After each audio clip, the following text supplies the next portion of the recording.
En travaillant avec le système M2W, les avantages sont déjà évidents dès les fondations. En effet, quel que soit le type de fondation utilisé, bordure, poutre ou radier, celle-ci peut être dimensionnée de manière réduite grâce à la distribution uniforme des charges et à une plus grande légèreté avec déjà une évidente économie. Des barres d'armature d'un diamètre de 6 mm et d'une hauteur de 30-40 cm sont extraites des fondations pour permettre l'insertion et l'ancrage des panneaux structurels. L'étape suivante consiste à assembler, aligner et mettre à plat les panneaux à la base de la construction. Cela peut se faire à l'aide d'un support métallique ajustable et des barres d'aluminium ou même avec du matériel de chantier traditionnel comme des planches en bois, des barres ou tout autre matériel disponible. Pour garantir la continuité statistique, les panneaux sont liés entre eux et fixés aux tiges d'ancrage. Cela peut se faire à l'aide d'un équipement spécial ou plus simplement avec des équipements de construction traditionnels tels que des pinces et des tenailles.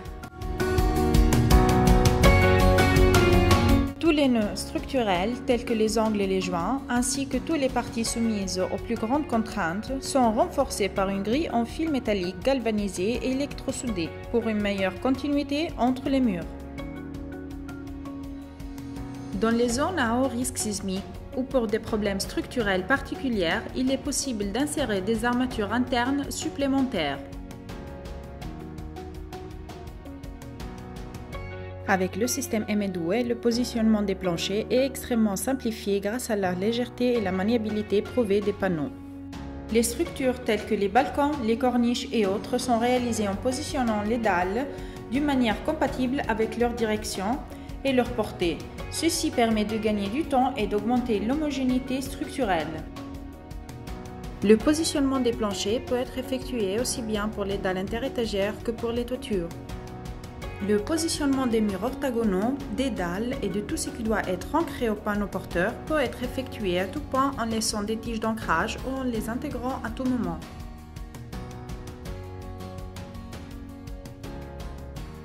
L'assemblage du module escalier est très simple. Comme dans le cas des fondations, il est nécessaire de préparer les tiges d'ancrage qui peuvent également être insérées ou intégrées ensuite.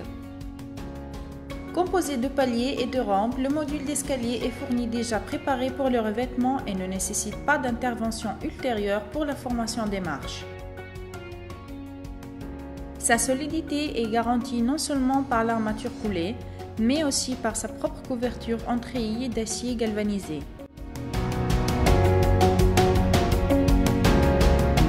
Le positionnement des installations électriques et sanitaires valorise à plein la vitesse du système et la propreté du travail. Les traces sont réalisées avec un simple jet d'air chaud.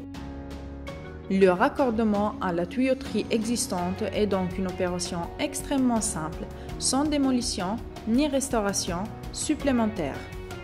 La coupure éventuelle de portions de treillis permet de placer et de loger des composants de n'importe quelle taille. L'installation des boîtes de jonction électriques ou téléphoniques, le passage, la fixation et le montage des câbles ou des tuyaux s'effectuent rapidement. Le plâtre intérieur ou extérieur se limite dans ce cas à être l'élément de finition traditionnel. Normalement, une première couche est appliquée jusqu'à ce que les treillis soient couvertes, puis une deuxième couche est appliquée pour niveler et finir. Les différentes phases doivent être réalisées avec des matériaux de bonne qualité et en respectant le temps de séchage. Les toits peuvent être réalisés avec n'importe quelle inclination, forme ou composition géométrique, avec des surfaces plates, courbes ou composées. Le tout avec la caractéristique d'uniformité et de continuité fonctionnelle et statistique du système M2W. Une imperméabilisation sera ensuite mise en place sur la coulée du toit, le système de drainage de l'eau et la membrane de couverture si elle est prévue. Le bâtiment est maintenant prêt à être terminé et complété par l'installation des châssis intérieurs et extérieurs, des revêtements du sol et des murs, des appareils sanitaires et être finalement peints dans toutes ses parties.